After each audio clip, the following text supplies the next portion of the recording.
Hi, Hannah. How are you? Hi, good. How are you? I'm good. Why don't we start off with just you telling us a little bit about yourself and what you do at Cooper? Yeah, so I started with the Health and Safety Department officially back in June of last year. So coming up to a year in June. Amazing. And I help support the health and safety advisors in whatever projects we're doing and whatever we're working on. And I also, one of the main things I do is keep track of the incidents and the meetings and inspections and that kind of stuff so that we can see how our health and safety program is doing and identify any areas that we can improve. Mhm. Once we get through this pandemic, I'm hoping to be able to go around to some of the branches and learn more from workers and managers about the health and safety challenges that they face every day. Yeah, this pandemic kind of put everything on pause for a bit, but It it'll did. be Kind of nice. strange. Yeah, kind of strange Yeah. starting off in a pandemic, but Yeah, seriously, all I can good. only imagine. But it'll be nice once everything finally opens up again and we can go out and yeah. So as you know, it's Safety Month, and some of the topics we're going to be covering include mental and emotional health.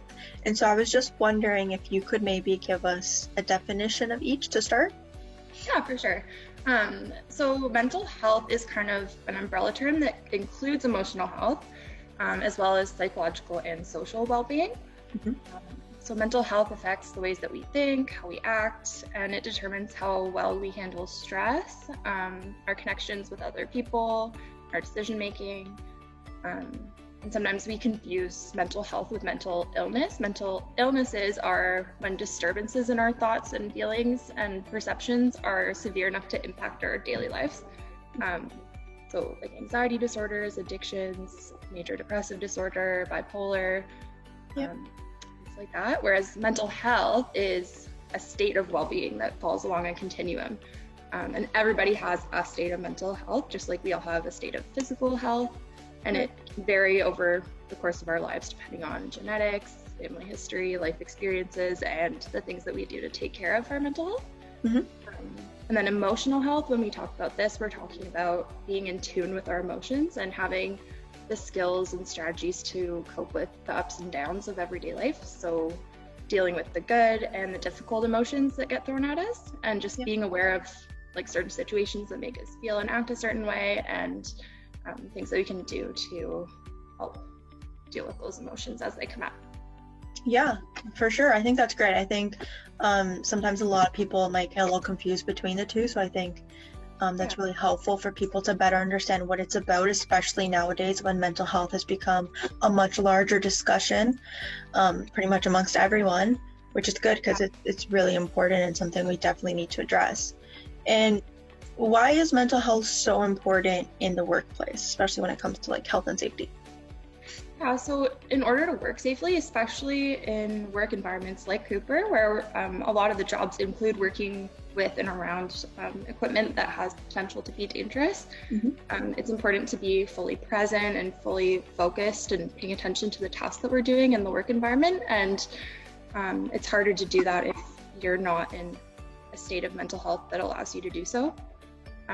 There's always lots of distractions in our lives and things going on around us, and it's important to be able to like be in tune with ourselves and recognize when we're not fully focused and we're not fully there in the moment, and stop and make adjustments to bring our mental states back to a place where we're able to be present and be focused. And in some more serious situations, that might mean removing yourself from the work environment until you're able to do the job safely. But yeah, it's just important to make sure that you're mentally there in the moment. And it's also important to talk about mental and emotional health in health and safety, because so many people in our society struggle with mental health. As you said before, it's really becoming a big conversation.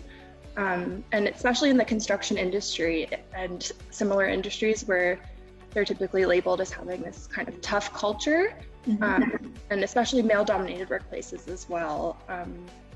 It's been referred to as the silent epidemic because it's not something that's been historically really talked about, and it still often isn't talked about, and there's still often a stigma attached to mental health and mental illness and mental health challenges. The only way to change that is to just continue the conversation and try to slowly break down the barriers that stop people from getting help when they need it.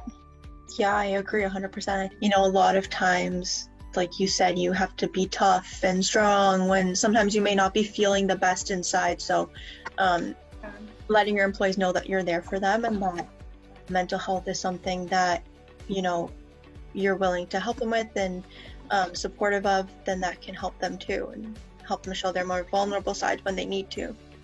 Absolutely. And then so what are kind of some warning signs that you can maybe recognize within yourself when, you're kind of having some mental health issues? Like someone who is struggling, how would they be able to identify that? Yeah, so this can be a pretty broad list. As you can imagine, it's like everyone's really, really different in how they might act when they're struggling and how they might come across. Mm-hmm. And if it's like a mental illness that somebody's struggling with, these all present really differently. Mm-hmm. I think one of the best things that we can do is just try to check in with your friends and your coworkers and try to be somebody that people feel comfortable talking to about things like mental health. And someone that people feel comfortable coming to if they ever are struggling. Mm-hmm. So just like being mindful of how you talk about mental health issues and just being kind and as tolerant as possible to the people that you interact with. Yep. And just try to keep in mind that you never know what other people are struggling with at any given time, and just being kind can go a long way.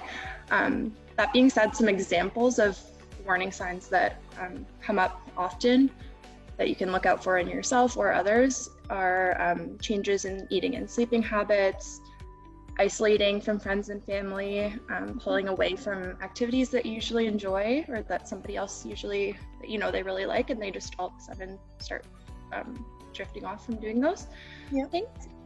Low energy, feeling of numbness, indifference, using substances more than usual or turning to substances to cope with things that happen. Yep. Anger, and a lot of the time just really struggling to perform daily tasks. So getting out of bed, going to work, doing your laundry, shopping, like daily things can become really, really difficult. Mm-hmm. And the Canadian Association for Mental Health, or CAMH, they have a lot of really helpful resources. They have assessments that people can do, and a lot of different helplines that are accessible to.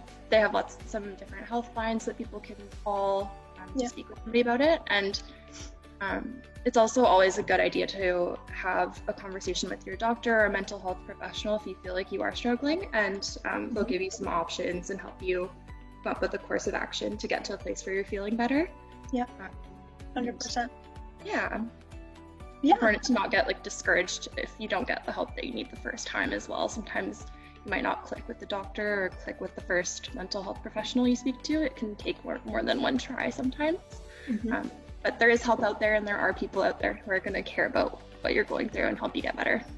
Yeah, and I think that's the really great thing, especially nowadays, there's so many resources available for people, and I think a lot of companies too are becoming more mindful of it, and they're providing their employees with more resources. And I mean, especially in the pandemic, it's really important to make sure that you're taking care of your mental health and recognizing those symptoms.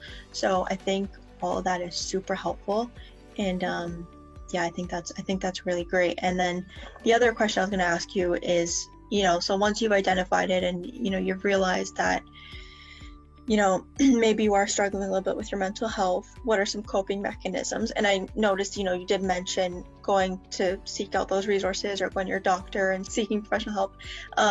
Is there any other kind of coping mechanisms that you can think of that you would maybe recommend to other people? For sure. Yeah, there are lots of things that you can do even if you don't feel like you're struggling that are important just for maintaining mental health and taking care of it. So things like getting enough sleep, sticking to as consistent of a sleep schedule as you can, regular exercise, even if you feel like that's overwhelming, even if you can just get out for 10-minute walks during the day or 20 minutes riding your bike, something like that. It's all really, really helpful. Staying connected with your friends and family, even in a pandemic, try to get some nice phone calls in or some Zoom calls with your family. Keep in touch with your friends. And taking the time to do things that you really enjoy doing and trying to focus fully on those things when you're doing them. Let all the background stress fade away in that moment. And then there's also things like practicing mindfulness, meditation, yoga, breathing exercises, talking to a counselor, your family. There's some self-help apps out there like Calm and Headspace, which they have some really good sleep aids and stuff if you struggle with sleep. They have some breathing exercises that are easy if you're feeling really stressed out. They can kind of help you calm down in the moment. It really just depends on your unique situation. Yeah, for sure. But yeah, there's lots of effective treatments out there. Yeah, and I think especially now that we're all locked inside, something just as simple as taking a walk for a little bit, getting some air, physical exercise. It's also important, and also making sure that you're keeping in touch with loved ones, friends, people that, you used to get together with pre-pandemic. It's so important to just have that FaceTime with them and spend that hour having a game night over Zoom or something like that. So I think that's very true too. Yeah, I keep seeing statistics and stuff that say that Canadians as a whole are really, really struggling with their mental health over the past year, understandably. So yeah, it's important, like now more than ever, to really do everything that we can to maintain and improve on our mental health wherever we can. Yeah, for sure. And then the last thing is just, how can we as a company kind of keep the conversation about mental health going? Yeah, so I think the main thing is just going to be continuing that conversation through our safety program and through other initiatives that we do as a company. It's something that can't really be like totally fixed overnight. It's going to be about kind of continuous efforts to kind of make sure that people are aware of how to get support and who to turn to, and so that people feel comfortable seeking help, and working to make sure that our workplace is as psychologically safe as possible, so there's no factors in the workplace that are like contributing to mental health struggles. And just like working to provide education to workers and managers about mental health and the different challenges that people can face and how to deal with them. Well, that's great. Thank you for taking the time to kind of sit here with me and address mental and emotional health and go over some strategies and techniques for people out there that may be struggling, or, just so people are more aware of what it's about, what it means, and what we can do to help. So thank you so much for taking the time, Hannah, and have a great rest of your day. Thank you. Thanks, Joanna. Thank you. Bye.